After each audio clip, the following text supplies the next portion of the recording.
Bismillahirrahmanirrahim. Assalamualaikum warahmatullahi wabarakatuh. Izin memperkenalkan diri, nama saya Anwar Suryadi, NPM 2021030308, Hukum Ekonomi Syariah kelas D. Mata kuliah Tahsinul Qiraah, dosen pengampu Ibu Indah Agung Suprapti, MPD. Di sini saya akan melaporkan tugas ujian tengah semester saya. Baiklah, selanjutnya saya akan membacakan surat Al-Humazah dari ayat 1 sampai dengan 9. A'udzu billahi minasy syaithanir rajim.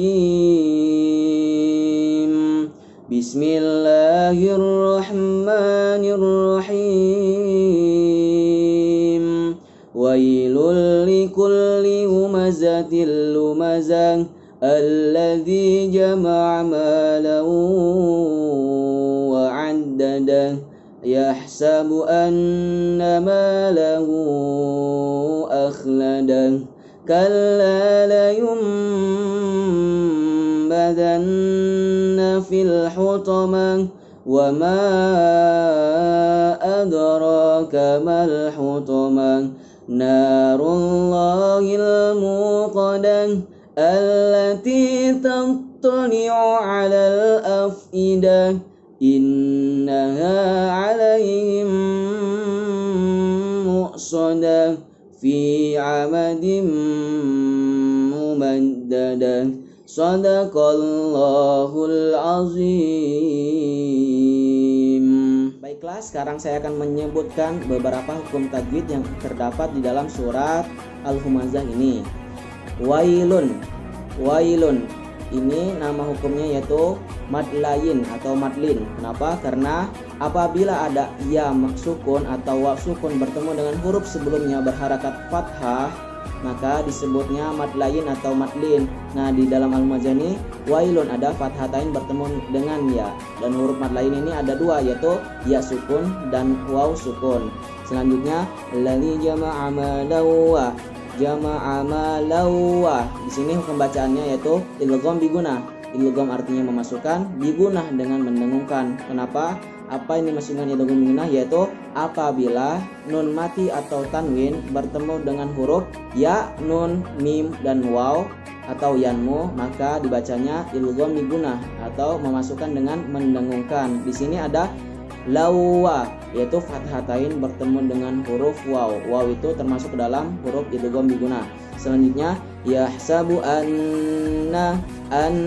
Ini hukum bacanya yaitu gunnah. Kenapa? Apabila ada nun dan mim bertasydid, maka ya dibacanya gunnah, yaitu ditahan. Anna ditahan selama 2 harokat. Selanjutnya kalla layunbadanna fil hutamah. Al hutamah, di sini hukum bacanya yaitu alnya kita ambil, yaitu alif lam qamariyah. Kenapa? Karena alif lamnya dibaca atau dengan jelasnya itu dibaca terang, jelas alnya.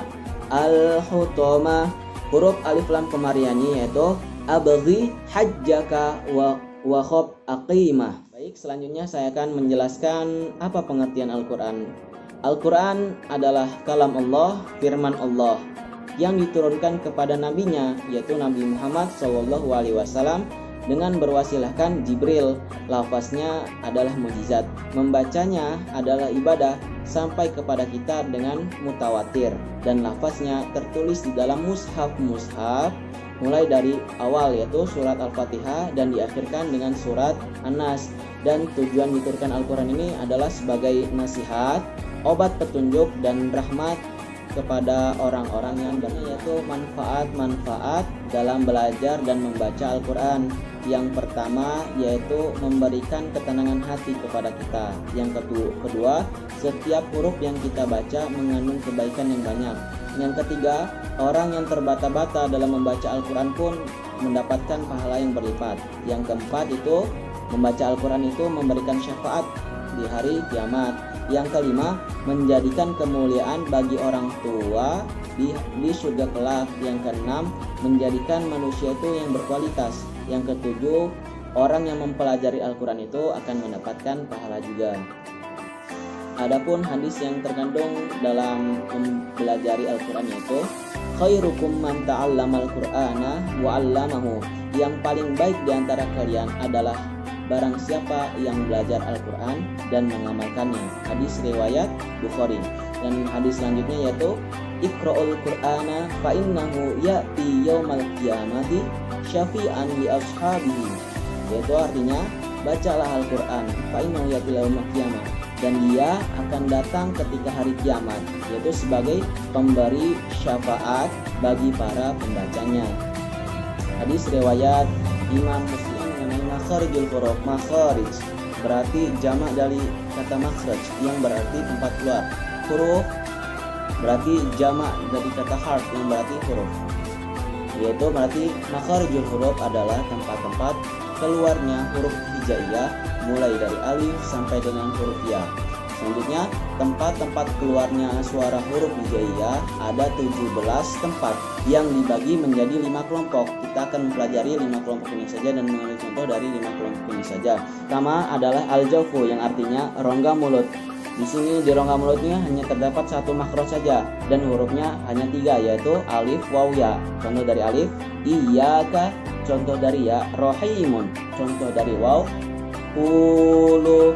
Dan yang kedua yaitu al-khalqu, tenggorokan. Pada tempat ini terdapat 3 makhraj dan hurufnya ada 6.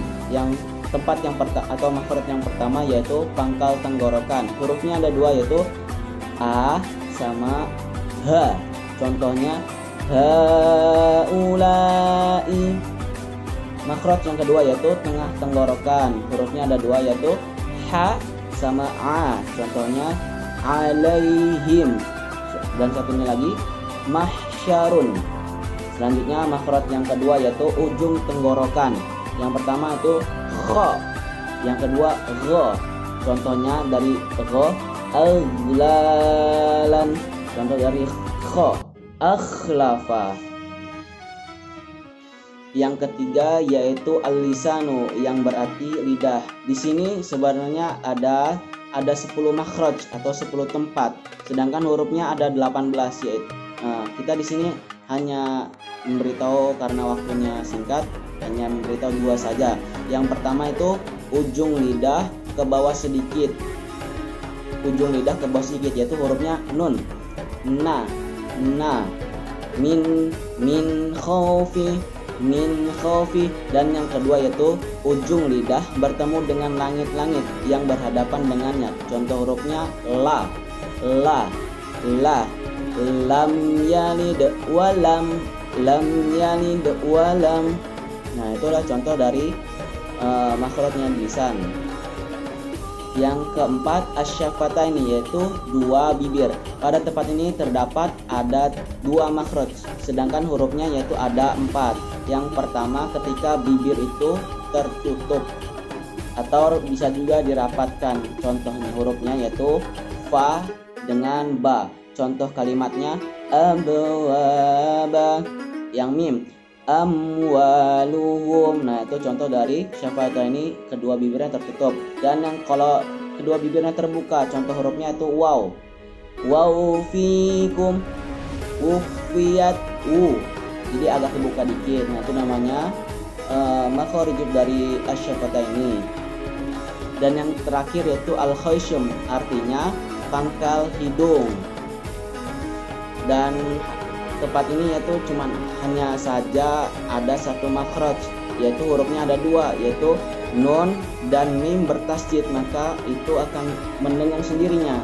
Itu hurufnya ada nun sama mim apabila bertasydid. Contohnya inna, imma. Nah, seperti itu saja dari al-khayshum yaitu pangkal hidung. Baiklah, itu saja yang dapat saya sampaikan. Semoga apa yang kita pelajari sekarang ini dapat bermanfaat bagi kita semua, dan mohon maaf jika ada kata-kata salah dari saya minta maaf. Sekian, terima kasih. Wassalamualaikum warahmatullahi wabarakatuh.